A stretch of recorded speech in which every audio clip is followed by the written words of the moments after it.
All right, I'm back. That was very quick. I just did a video 2 seconds ago. That'll probably go up soon, and then I'll probably upload this one right after. So I just wanted to record this first. I have one clip to watch in this video with you guys. It's 3 minutes 24 seconds, and it is the most ridiculous clip I think I've ever watched in my life. So let's get into it. I'll give you guys a bit of background first. So there's this guy, and by the way, this is this random person. I don't know what her name is, or who she is, I should say. Tamara Ugolini, I don't know who she is. Apparently she's a activist at Rebel News. I don't call her a journalist because they're so desperate to be called journalists. They're not journalists. And so she says this thing, Matt Strauss unleashing absolute fire, aka heat, in the House of Commons. And so she then comments underneath Strauss's background as a medical professional, his experience during the COVID response lends credibility. I think she meant to say, lends credibility to his criticism and resonates. Wow, she's so bad at typing with everyday Canadians concerned about government overreach and the continually blurred lines between public health and individual autonomy. So this guy is a brand new MP. He was a physician back in the day, or at least before he became an MP. No clue why he's in politics. Honestly, I have zero clue why he is in politics. I mean, he was probably doing very well as a doctor. Watch this speech and just tell me. I mean, there's no way this guy's being serious.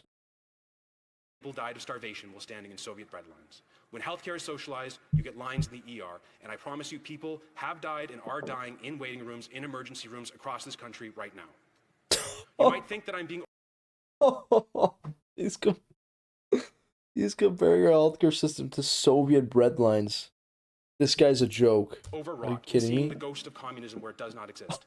However, I would note that we just spent 10 years with a prime minister who, when asked which government in the world he most admired, stated the basic dictatorship of the Communist Chinese Party. Oh my god, this guy's such a joke, man. That is so not true. That is the most ridiculous thing ever. And why are you talking about Justin Trudeau? Why are you talking about Justin Trudeau? He's gone, bro. He's gone. Who released a statement lionizing brutal communist dictator Fidel Castro Oh, yeah. when he died. A prime minister whose answer to every social problem, dental care, child care, pharmacare, school lunch, climate change, what have you, was always more socialism, more central planning, more top-down pronouncements, less freedom to make choices for yourself and your family. This homie just said more centralized planning. I don't think he knows what centralized planning. I mean, I'm sure he's good at medicine or whatever. He clearly is not good at economics. Bro. Look, Trudeau, you could say what he wants. Never during his 10 years did he centrally plan our economy. That is the most ridiculous statement I've heard in a long time. And again, I don't know why he's talking about Justin Trudeau. That's a whole other story, but let's move on. Let's see what else he has to say. I mean, this is The ridiculous. zenith of all this top-down control came during the pandemic. Oh. The members opposite went full communism. They went full communism. First of all, that's not even the way you say it. It says you're supposed to say they went full communist. But I digress. I mean, this guy is absolutely losing it. Let's keep watching. They locked Canadians down in their homes. They ruined weddings, funerals, Easters, proms, Oh, and yeah. Christmases. They closed the borders. Proms. They kept Why is he mothers bringing from up children proms? and brothers from sisters. They deprived this house of its ancient rights. They spent $600 billion of taxpayer money with no budget, doubled our national debt to pay healthy 16-year-olds to sit in their basement. Then, as now, they did all this in the name of crisis management. What? Physicians, professors, and journalists who spoke out against these abuses were hunted down. They had their licenses and their jobs threatened. Oh, I yeah. know this because it happened to me. At Queen's University, where I taught, Jane Philpott herself, one of the only two cabinet ministers to speak truth to Justin Trudeau's power, informed me in her dean's office that the reason the administration had to harass me was that I criticized the government. That is a direct quote. All right, listen, buddy. Okay, just 1 second. First of all, does he not realize that literally I'm not defending the lockdowns or anything, but just putting aside our biases about the lockdowns. Every single country in the entire world had some form of a lockdown. And you guys can look that up. It was literally every single country. And so his response to that, you went full communism. You love the hammer and sickle. Like, relax, buddy. Hey, just chill. And the way he exaggerates it, like they locked down healthy 16-year-olds. They canceled proms. I don't think anybody cares that much. I mean, about it, it's prom. It's one night. Relax. I'm sure he's gonna get more rational after this. I'm sure he's gonna have some very rational and well thought out things to say after this. So let's see. I don't know why it's not loading. Shoot. Okay, let's watch this. We're gonna reload this. But yeah, I'm sure he has some very rational things to When say farming is beyond socialized that. because Let's see. now they did all this those power was that I I'm criticized. 35.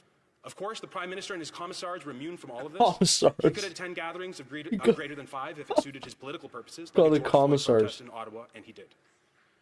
Mr. Speaker, the Liberals claimed unto themselves the power to censor the news, to violate free speech in the name of fighting misinformation, while they themselves promoted misinformation. Oh They gave my luxurious god. contracts to their friends in academia to promote their misinformation. They gave hundreds of millions of dollars to mainstream media to promote government narratives. These three institutions, government, media, and the academy, have important roles in society to regulate each other. But under the federal government's bribery scheme, they have ended up, Bribery scheme, like the okay. butcher, the baker, and the candlestick maker, out to sea, stewing in each other's bathwater. When ordinary, everyday Canadians came here to Ottawa complaining that their charter rights Oh to bodily god, now he autonomy, goes assembly, back and with free this. movement were being violated, every member of the Liberal caucus voted to trample their rights further. They violated Section 2 and Section 8 of the Charter in imposing the Emergencies Measures Act. It is not me saying that, but Justice Mosley of the Federal Court. Oh, They trampled on the charter rights they claimed to review, and then sorry. they laughed about it. The current Minister of Transport, in particular, laughed about it, Mr. Speaker. If we cannot speak truth to their power, everything will continue to break. Oh That is why my I had to god. come here, Mr. Speaker. I refuse to be a cog in their broken machine. Oh, I sorry. hope it is the case that this darkness left with the former Big Prime man Minister, on and I campus, beseech eh? the new Prime Minister to turn to the light, to defend those values enshrined in our anthem, truth, strength, and freedom. Wow. I read his book, Mr. Speaker. The book was called Values, and freedom, I'm sorry to say, is not among those therein discussed. The repackaging of their socialist plans in banker's socks might fool some of the Ah, people some of the banker time, socks. but I will tell you who it is not fooling. It is not fooling the multicultural communities in Kitchener South Hespeler. The Romanians, Albanians, Polish, Ukrainians, Serbians, Croatians, Lithuanians, Venezuelans, Okay. Chinese, Somalis, and Ethiopians with lived experience of socialism who know what they are Oh seeing and my don't like god, it, and bro. sent me You Somalis and Ethiopians with hold on. Let's go back and just read some of these countries, okay? Like he's saying that these all live, all these countries and all these ethnicities, or all these nationalities live through socialism. That is not true. I could dissect each one of them, but that is not true. Maybe like three of them did. Albanians, Polish, Ukrainians, Goodness Serbians, gracious, this guy's Croatians, crazy. Lithuanians, Venezuelans, Chinese, Somalis, and Ethiopians with lived experience of socialism who know what they are seeing and don't like it and sent me here. They didn't send you there. They just wanted the conservatives to win. Yeah, this guy's unhinged. And you know the funny thing is, if we just look him up really quickly. I mean, we can look him up really quickly. I don't want to spend too much time on him because he's weird. He is one of those guys who probably thought he just released one of the most banger speeches of all time. Like, look at him. I mean, he's not a politician. If you take a look at his thing, he didn't go to school until he's 14. Okay, interesting. He is interested in health policy, biotechnology, the economics and inequalities of health. So he clearly does not know anything about regular economics because he does not know what Voted socialism to is trample or their rights communism is. Nonetheless, I'll just say this really simply. This guy is ridiculous. I mean, some of the things that he said were just flat out wrong. I can go over all of them, but you got to understand, okay, communism is a very distinct set of policies. Communism rather is made up of very distinct set of policies slash a very distinct doctrine. You can hate Justin Trudeau, it doesn't really matter. Okay, you can hate him, you could despise him, whatever. You can call him the devil, it doesn't really matter. Okay, you can't call him a communist though. He wasn't a communist. Okay, he wasn't a communist. It's just I just think it's very cheap. It's a very cheap shot. And I don't know why he's referring. He keeps talking about Justin Trudeau. And then he goes on with this thing. I call on the prime minister to turn to light. Like, bro, it's not like you're not a crusade to, you know what I mean? Like he's on some like holy mission to convert Mark Carney to like right wing fundamentalism. It's like, come on, just relax for a second. He definitely studied this and read this in the mirror like a million times. Just probably like turn to the light, turn to the light. Okay, yeah, I read his book Values, and didn't mention any freedoms. Oh, no, no, freedoms, freedoms. And you just have to mention that every 2 seconds. He doesn't know anything about freedoms because he couldn't give an example of what that freedom was that he was referring to.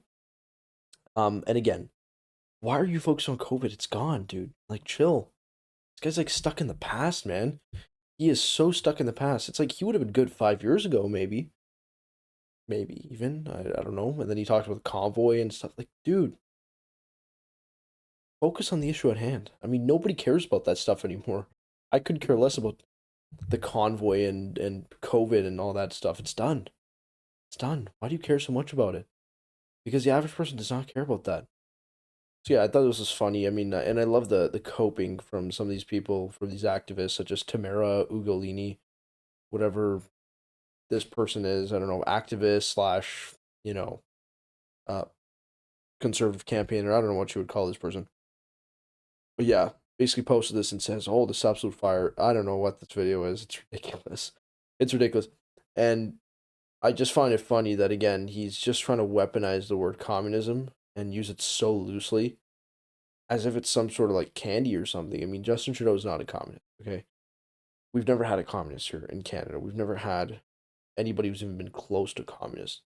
You could argue that there's been prime ministers that have adopted elements of socialism, perhaps, or social democracy, but there's never been a communist prime minister. So this guy Matt Strauss, I don't think he's gonna last long in Parliament. By the way, I mean anybody who has to read their speech a million times over, such as this guy, and who clearly is not a politician. This guy's not built for politics. He also only speaks English. So he's never gonna reach the top echelons of Parliament or of party politics. He also sits in the back. He's a backbencher. Unfortunate.